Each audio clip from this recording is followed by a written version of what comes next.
Salut la compagnie, c'est Jules Melon, et aujourd'hui dans un Prociné Critique, je vais vous parler d'un film de science-fiction d'anticipation sorti en 1971 et réalisé par un certain George Lucas dont c'est le premier long métrage, film également produit par Francis Ford Coppola, rien que ça, THX 1138 ou 1138 comme vous voulez. Et attention, fans de Star Wars qui ne connaissaient pas cette œuvre, je vous le dis de suite, c'est très différent de la fameuse saga. On n'est pas ici dans de la SF très abordable ou de divertissement, même si attention, Star Wars c'est quand même plus que ça aussi. On est plus dans un délire métaphysique, philosophique, particulier, en mode dystopie, qui fait beaucoup réfléchir le spectateur, donc qui va rentrer dans cette œuvre-là.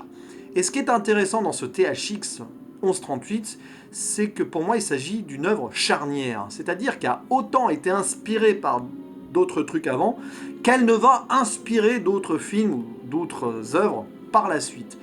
Par exemple, on peut imaginer ici que THX 1138 a été largement influencé par le film Metropolis, notamment de par cette architecture ou ces gens qui déambulent un peu sans but.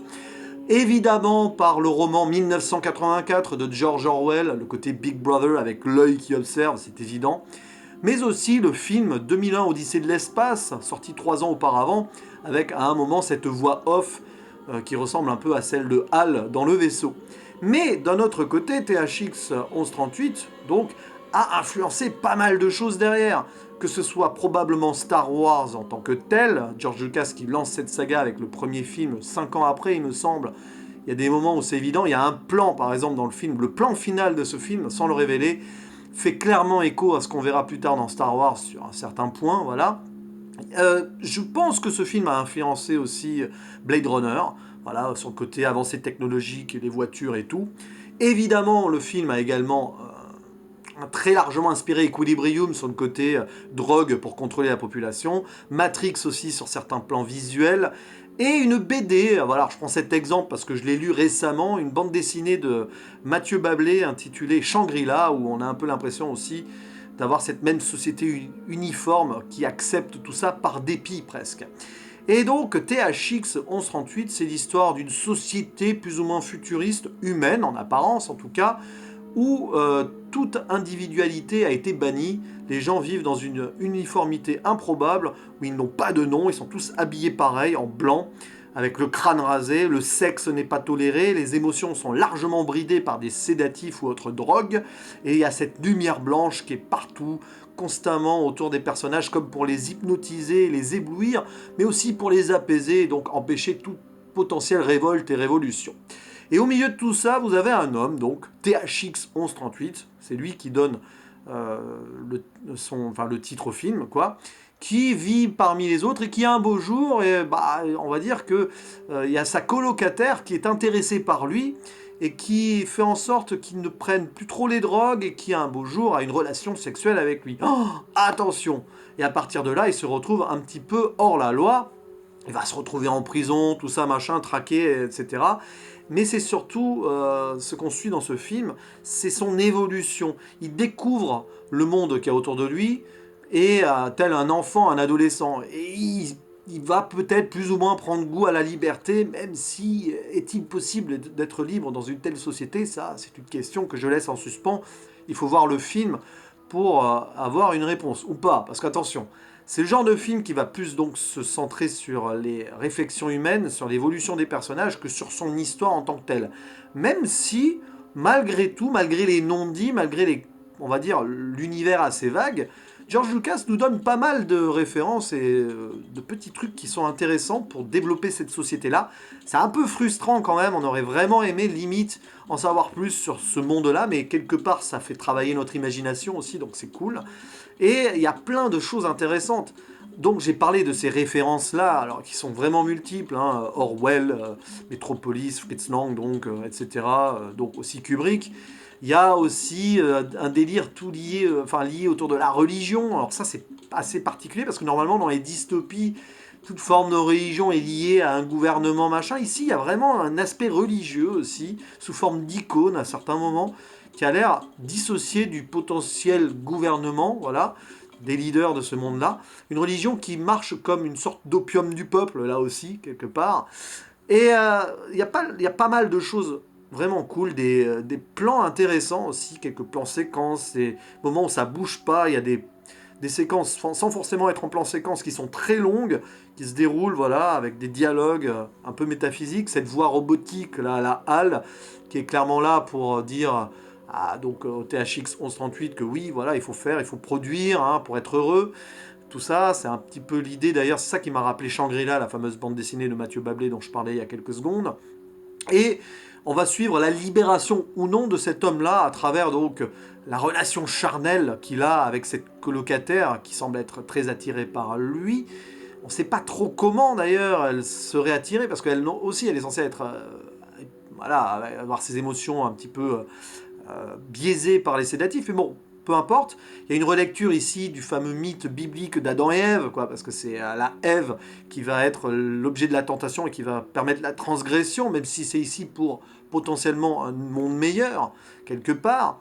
Et puis eh ben, après on suit donc la quête de ce personnage-là qui à un moment va passer par la case prison, alors c'est pas le Monopoly, hein, mais bon, une prison extraordinaire, j'adore dans ce film le visuel de la prison.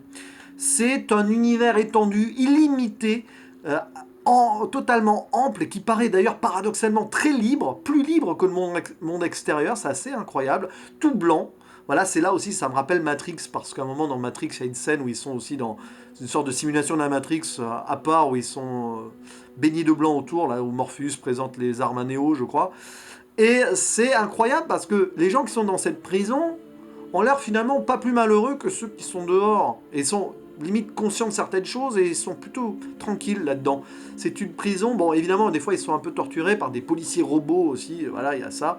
Bon, ça m'a rappelé le Visiteur du Futur saison 4 je crois, avec un policier robot et tout. Bon, je pense qu'il doit y avoir aussi des références comme ça, même dans des médias plus lol, quelque part, même si le Visiteur du Futur c'est une web série que je vous conseille au passage très vivement. Et donc, bref, c'est là où il va se retrouver nez à nez avec un autre personnage, Sen, je sais plus quoi, voilà, qui était supposé être son ennemi, mais finalement non. Et dans cette prison, il y a un hologramme informatique ou technologique, je ne sais pas trop, qui va vouloir aussi s'évader, découvrir le monde. Enfin, il y a tellement de choses à raconter là-dedans, je ne vais pas aller dans les détails, parce que déjà, j'ai pas envie trop de vous spoiler, mais il y a vraiment beaucoup de thématiques hyper intéressantes à analyser. Donc cet hologramme humain qui lui aussi a des velléités d'ailleurs, moi je trouve ça assez beau et poétique en un sens. Bref, tout ceci me fait penser que je n'ai pas parlé des acteurs et c'est bien dommage parce que parmi donc tous ceux qui jouent dans ce film, il y en a deux principalement qui sont très reconnus et très connus, qui feront pas mal de bons films après. Le rôle de THX 1138 étant campé par un certain Robert Duval. Donc c'est l'un des premiers rôles importants, hein. Après on le retrouvera dans pas mal de grands films. Je vais pas tous les nommer, je crois qu'il aura fait Le Parrain après, bien sûr, Apocalypse Now, ou encore, ouais, je ne sais plus, il en a tellement fait, mais bon, c'est un acteur que j'aime beaucoup voir dans les films, lui. Voilà, et excellent. Voilà, il est très très bon dans ce rôle de personnage qui sait pas trop ce qui se passe, puis finalement qui se rend compte de certaines choses et tout. Le personnage de Sen, là donc, celui qui se retrouve en prison avec lui, mais qui était l'un des employés des Big Brother, enfin il surveillait en fait à la base, mais il se retrouve, on sait pas trop comment en prison, enfin, je vous le dis pas, qui est joué par Donald Pleasence, forcément, que vous connaissez dans le rôle du docteur Loomis dans Halloween, dans la saga Halloween, enfin dans une grande partie de la saga Halloween. Et bref, des acteurs parfaits, il y a aussi Maggie McHorry qui joue le rôle, donc, alors, je sais plus comment elle s'appelle, LUH je crois, la colocataire qui va permettre la libération de THX, etc. etc. Les acteurs sont très bien, et l'histoire, franchement, se suit avec vraiment grand intérêt. Alors, c'est un grand film, voilà. C'est pas forcément le film le plus attrayant au monde, clairement, mais tu regardes ça avec une certaine philosophie, une bonne réflexion derrière, franchement, tu ne peux que passer un bon moment, mais un moment studieux, quelque part aussi. Pas seulement un moment de divertissement. Et quelque part, le fait que ce film ait fait un flop est un peu dommage, parce que ça a conditionné la carrière de George Lucas derrière. C'est probablement à cause de cela qu'il a fait son Star Wars. Et vous allez me dire, mais tant mieux, c'est bien. Ah oui, moi je suis content qu'il y ait eu Star Wars, clairement, c'est une des des sagas que j'adore, et un des trucs cultes. Mais beaucoup de reproches qui ont été faits à la saga Star Wars en mode ouais, c'est trop fun, c'est trop divertissant, ça va pas assez loin, blablabla et tout. Bah, quelque part, ces reproches sont certainement liés au fait que THX 1138 ait fait un flop. Parce que Lucas, derrière, il a voulu aller vers un autre style de science-fiction, tout public, pour prendre sa revanche, tout simplement. Et puis même, d'ailleurs, entre-temps, il aura fait un autre film, qui s'appelait American Graffiti, je crois. J'ai pas envie de dire de bêtises, mais il me semble que c'est lui qui a fait ça, oui.